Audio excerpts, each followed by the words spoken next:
ये 25 जून 1971 की अव्यक्त मुरली है। मुरली की हेडिंग है सेवा और तपस्या की समानता। सेवा और तपस्या की समानता। बाबा ने कहा, अपने को वृक्षपति की संतान समझते हो? वृक्ष की निशानी भक्ति मार्ग में भी चली आती है। जब तपस्वी तपस्या करते हैं तो वृक्ष के नीचे तपस्या करते हैं। इसका रहस्य क्या है? वृक्ष के नीचे तपस्या क्यों करते हैं? उसका कारण क्या है? यह शुरू क्यों हुआ? इसका बेहद का रहस्य क्या है? इस सृष्टि रूपी वृक्ष में भी आप लोगों का निवास स्थान कहाँ है? वृक्ष के नीचे जड़ में बैठे होना। चित्र जो अभिज्ञान सहित बनाए जाते हैं वही फिर यादगार भक्ति मार्ग में चलता रहता है। वृक्ष के चित्र में दूर से क्या दिखाई देता है? तपस्वी तपस्या कर रहे हैं। जैसे वृक्ष के नीचे तपस्वी बैठे हैं, वृक्ष के नीचे बैठने से ऑटोमेटिकली वृक्ष की सारी नॉलेज बुद्धि में आ जाती है। वृक्ष के नीचे बैठेंगे तो न चाहते हुए भी फल फूल पत्तों आदि में अटेंशन जाता ही है। तो यह भी जब कल्प वृक्ष के नीचे फाउंडेशन में बैठते हो तो सारे वृक्ष का नॉलेज बुद्धि में ऑटोमेटिकली रहता है। जैसे बीज में वृक्ष की सारी नॉलेज रहती है, इसी रीति अपने को इस कल्प वृक्ष का फाउंडेशन अथवा वृक्ष के नीचे जड़ में अपने को समझते हो तो सारे वृक्ष की नॉलेज ऑटोमेटिकली बुद्धि में आ जाती है। यह जो आपकी स्टेज है उसका यादगार भक्ति मार्ग में चलता आया है। यह है प्रैक्टिकल तपस्या कर रहे हो। यह है प्रैक्टिकल तपस्या कर रहे हो भक्ति मार्ग में। फिर स्थूल वृक्ष के नीचे बैठकर तपस्या करते हैं। देखो, शुरू में आपको नशा रहता था कि हम वृक्ष के ऊपर बैठे हैं, सारा वृक्ष नीचे है, हम ऊपर भी ठहरे ना। अगर वृक्ष को उल्टा कर देंगे तो ऊपर हो जाएंगे। तो जैसे पहले नशा बहुत रहता था कि हम इस वृक्ष के ऊपर बैठकर सारे वृक्ष को देख रहे हैं, ऐसे ही अभी भी यह भिन्न भिन्न प्रकार से तपस्या का नशा रहता है। पहले की खुमारी इस खुमारी से ज्यादा थी, वह अभी ज्यादा है। वह सिर्फ तपस्या का रूप था, अभी तपस्या और सेवा साथ साथ हो गई है। वह नशा सिर्फ तपस्या का ही रहता था, नीचे उतरने का कोई कारण नहीं था। और अभी तपस्या और सेवा दोनों ही साथ साथ चलती है, दोनों कार्य चल रहे हैं। तो बीच बीच में अपने आप को नशा चढ़ाने का खास अटेंशन रखना चाहिए। इसको ही बैटरी चार्ज करते हैं।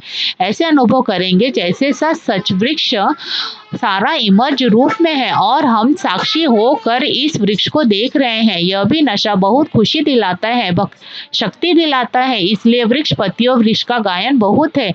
तो ऐसे भिन्न भिन्न प्रकार की सेवा करते हुए भी तपस्या का बल अपने में आपे ही भरते रहना है, जिससे तपस्या और सेवा दोनों कंबाइंड और एक साथ रहेंगे।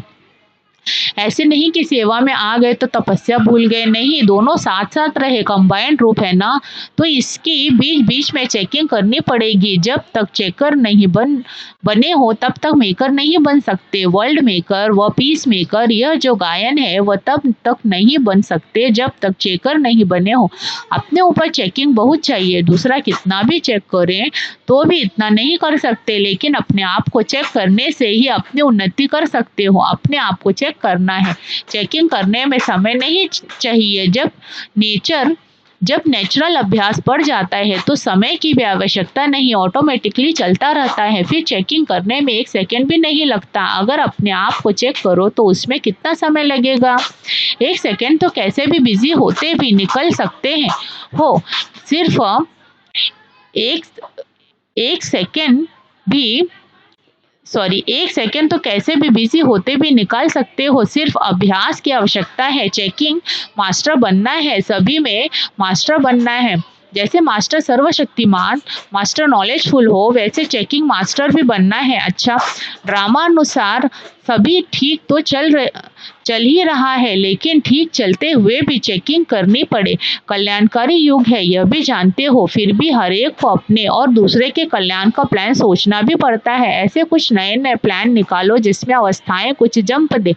सभी चल तो रहे हैं और चलते रहेंगे, लेकिन बीच बीच में एक्स्ट्रा फोर्स प्लानिंग व सहयोग का मिलने से जंप आ सकता है। जैसे रॉकेट को भी अग्नि का फोर्स दिया जाता है तभी उड़ जाता है, ऐसे ही लाइट और माइट का फोर्स मिले जिससे जंप लगा सके। इसके लिए एक्स्ट्रा फोर्स के सहयोग से हमको शक्ति के प्राप्ति का अनुभव होता है, यह भी जरूरी है। एक तो मनन शक्ति की बहुत कमजोरी है, इसलिए मेजोरिटी की यही रिपोर्ट है कि व्यर्थ संकल्पों को कंट्रोल कैसे करें।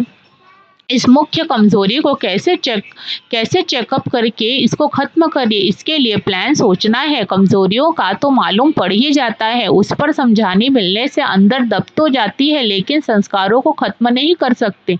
इसलिए थोड़े समय के बाद मेजोरिटी की फिर यही रिपोर्ट होती है, भट्टी आदि से भी एक्स्ट्रा फोर्स मिलता है, कुछ न कुछ परिवर्तन होता है, लेकिन यह जो फोर्स यहाँ से ले जाते हैं वह सदाकाल रहे, इसके लिए प्लान सोचो। बहुतों की कंप्लेन रहती है कि शक्ति नहीं है, नॉलेज है, लेकिन नॉलेज को जो लाइट और माइट कहा जाता है, तो नॉलेज द्वारा अपने में शक्ति कैसे भरे, वह तरीका नहीं आता है। जैसे अपने पास माचिस हो, लेकिन माचिस से आग निकालने का तरीका न आने के कारण कार्य सिद्ध नहीं कर सकते हैं। तो नॉलेज सभी को है, लेकिन नॉलेज से कोई तो लाइट और माइट का अनुभव करते हैं और कोई सिर्फ नॉलेज को समझ वर्णन करते हैं। नॉलेज द्वारा अपने में माइट कैसे लाएं, वह भिन्न भिन्न युक्तियों द्वारा बल भरना है, जिससे जंप खाए। अच्छा, ओम शांति।